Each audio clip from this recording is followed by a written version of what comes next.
తెలంగాణ ప్రభుత్వం ముఖ్యమంత్రి గారు రేవంత్ రెడ్డి గారు ముందు జాగ్రత్తగా ఈ వర్షాకాలంలో వచ్చేటువంటి సీజనల్ వ్యాధుల గురించి ఈ డెంగ్యూ, మలేరియా, చికెన్ గున్యా, టైఫాయిడ్ తదితర డిసీజ్ అంటే ఇంకా అనేక రోగాలు ప్రబలకోకుండా ఉండాలని ముఖ్యమంత్రి గారి యొక్క ఆదేశాల మేరకు మరి తెలంగాణ సాంస్కృతిక సారథి కళాకారులు కూడా ఈ తెలంగాణ రాష్ట్రంలో ఉన్న అన్ని జిల్లాలలో కూడా చైతన్యపరచడం జరుగుతుంది జ్వరాలు రాకోకుండా.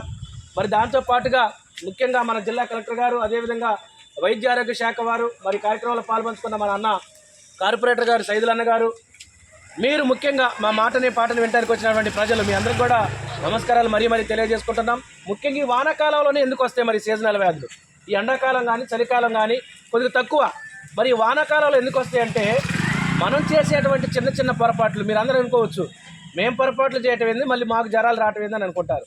మనం చేసేటువంటి చిన్న చిన్న పొరపాట్ల వల్లనే జ్వరాలు విజృంభిస్తాయి అన్నమాట. ఏంటంటే కొబ్బరి బొండాలు తాగి ఎక్కడ పడితే అక్కడ పడేస్తాం, మన ఇంటికాడ పేడ దెబ్బలలో, లేకపోతే ఇంటికాడ ప్రారిగోళ్ళ పక్కన డాబాల మీద పడేస్తాం. వాటితో పని ఏమి ఉండదు, మనకి తాగి పడేస్తాం కాబట్టి. ఎందుకంటే అవి ఉల్లిగడ్డలు కూడా కొనరు ఎవరు, అవునా కాదా? సరే, అది కాదు పక్కన పెట్టు. ఇకపోతే కూలర్లు తెచ్చుకుంటాం మనం. కూలర్లు తెచ్చుకున్న తర్వాత మళ్ళీ వాతావరణం చల్లబడిన తర్వాత ఏం చేస్తాం, వాటిని ఒక మూలగా పెడతాం. ఆ కూలర్లు, ఇకపోతే పప్పు డబ్బాలు, ఉప్పు డబ్బాలు, గాబులు, పగిలిపోయినటువంటి గాబులు, ఇంకా పిల్లగాళ్ళు ఆడుకున్నటువంటి టైర్లు, ఇంకా అనేక వస్తువులు మనకు పనికిరాని ఎక్కడ పడితే అక్కడ పడేస్తాం. అట్లా పడేయటం వల్ల ఈ వాన వచ్చినప్పుడు, వానాకాలం వచ్చినప్పుడు ఆ వాన నీళ్ళు మొత్తం కూడా వాటిలలో చేరతాయి అన్నమాట. వాటిలలో చేరినప్పుడు ఆ వాన నీళ్ళు ఎట్లుంటాయి, తెల్లగా ఉంటాయి అన్నమాట. ఎక్కడైతే నీళ్లు తెల్లగా నిలవ ఉంటాయో ఆ తెల్లగున్న నీళ్ళనే డెంగ్యూ దోమ అనేది చేరిద్ది. మురికి నీళ్ళలో జారదు అసలు. అది దానికి మురికి నీళ్ళు అంటే అసలు నచ్చదు అనమాట. ఆ తెల్లగా ఉన్నటువంటి నీటిగా ఉన్నటువంటి నీళ్ళలో చేరి అక్కడ గుడ్లు పెట్టడం మొదలుపెట్టిద్ది అనమాట. వారానికి వచ్చేసి 250 గుడ్లు పెట్టిద్ది, నెలకు వచ్చేసి 1000 గుడ్లు పెట్టిద్ది అనమాట డెంగ్యూ దోమ. ఆ దోమ పుట్టి మన ఇంట్లోనే పెరిగి మనల్ని కుట్టడం జరుగుతుంది. అది పుట్టిన తర్వాత కళ్ళు తిరగటం, వాంతులు కావటం, వికారంగా ఉండటం, ఒకేసారి 120, 130 వేడితోటి జ్వరం రావటం, ఇంకా అదేవిధంగా మనకి ఇంకా ఒళ్ళు నొప్పులు రావటం, ఇవన్నీ జరుగుతాయి అన్నమాట.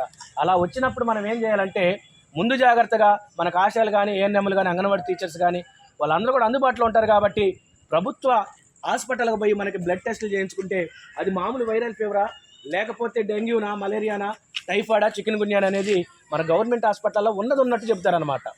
ఒకవేళ మనం ఇక మన కాడ కొద్దిగా డబ్బులున్నా లేకపోయినా ఎవరైనా ఏం చేస్తారు, ప్రైవేట్ హాస్పిటల్కి పోతే తొందరగా చూస్తారు, మంచిగా తగ్గిద్దని అనుకుంటారు. అడిగి పోయిన తర్వాత ఒకవేళ వైరల్ ఫీవర్ అయినా కానీ వాళ్ళు ఏం చేస్తారు, ఇది డెంగ్యూ అటాక్ అయింది, ప్లేట్లెట్స్ పడిపోతున్నాయి, నీరసమైపోతున్నాయి, ఇక నువ్వు ఇక్కడ ఇమీడియట్గా అడ్మిట్ కావాలని అంటారు.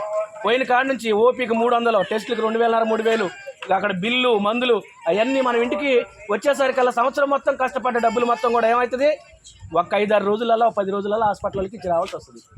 కాబట్టి ఆలోచించండి. మనకి పెద్ద ఆసుపత్రి ఖమ్మంలో ఎంత దూరం లేదు. వీళ్ళకి ఆరోగ్యం బాగలేదు, మాకు జ్వరంగా ఉందని అంటే వాళ్ళనే తీసుకుపోతారు, ఆశాలు కానీ, ఏఎన్ఎంలు కానీ, అంగన్వాళ్ళు కానీ. కాబట్టి ఆర్థికంగా మనందరూ నష్టపోకుండా ఉండాలంటే ముందు పరిసరాలను పరిశుభ్రంగా ఉంచుకోవాలా. మన ఇల్లు వాకిలేట ఎట్లా ఉంచుకుంటున్నామో మన వీధులను కూడా శుభ్రంగా ఉంచుకోవాలా, మన డ్రైనేజీలను శుభ్రంగా ఉంచుకోవాలి, మన ఇంటి ముందు మనమే. ఎందుకంటే కొంతమంది ఏం చేస్తారు, ఇంట్లో ఊడ్చినటువంటి కసు ఊడ్చి కవర్లలో ఎత్తి తీసుకొచ్చి రోడ్డు మీద లేకపోతే సైడ్ కాలువలలో పడేస్తాం, అవునా కాదండి? ఎందుకంటే అట్లా చేసేటువంటి చిన్న చిన్న తప్పిదాల వల్ల ఈరోజు మనకి దోమలు పుట్టి మనల్ని కుట్టి జ్వరాలను తీసుకురావడం జరుగుతుంది. కాబట్టి మీరందరూ కూడా ఆలోచించవలసిందిగా తెలియజేస్తారు. వానొచ్చేనమ్మా వరదొచ్చేనమ్మా వరదతో పాటు